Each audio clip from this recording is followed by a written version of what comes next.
My name is Michael Dahlenburg and I am the cellist of the Australian String Quartet.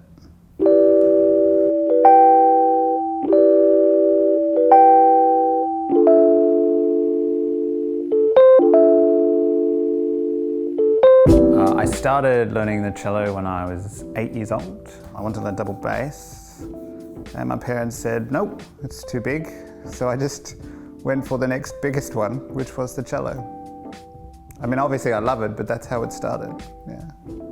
My dad was also a music teacher, a pianist and an organist, so there was always music. I grew up in southeast Melbourne, Cranbourne.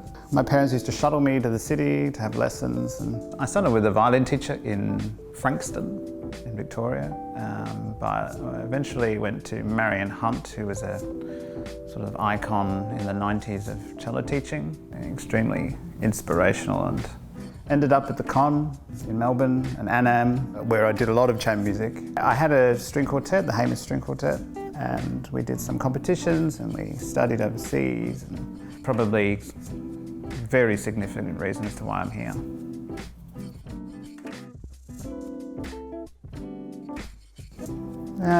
So I like to know why things work and why they don't. And it's really interesting when you sit in an orchestra or even in a quartet and you have to sort of be able to diagnose and figure out how to make things better. You know, what to do, what not to do, what to say, what not to say. And when you watch great conductors in front of orchestras, the most successful ones often know what not to do. I mean, communication in life is the key, you know, common ground.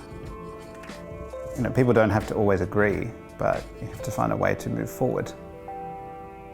You know, the longer you do this job, the more you become tolerant of things that are different to you.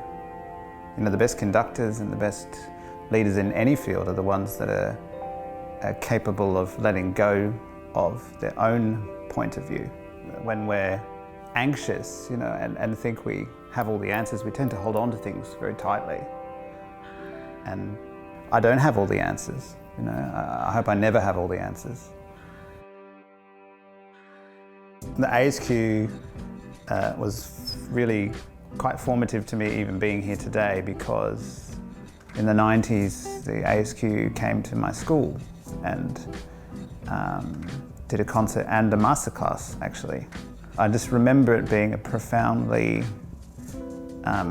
significant moment for me. You know, mind-blowing. It was so exciting.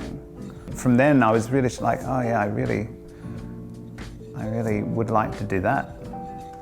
So it seems like a dream that I get to do it. Obviously the repertoire, playing all the music, playing all the concerts. I think though, mostly I'm looking forward to going somewhere and doing a concert and making a difference to someone. You know, giving, you know, in my case, a kid from Cranbourne, the opportunity to be inspired, you know, and that, I think the thing I'm most looking forward to is just being a positive force. I like to express myself, but I also like the challenge of trying, particularly in a quartet, of trying to express yourself in a group of 4 people. That challenge of trying to figure that out, you know, conversing and intellectual in rehearsals to try and, you know, come to some idea and then produce a product that you give to people. That's the challenge that I would like to spend the rest of my life doing.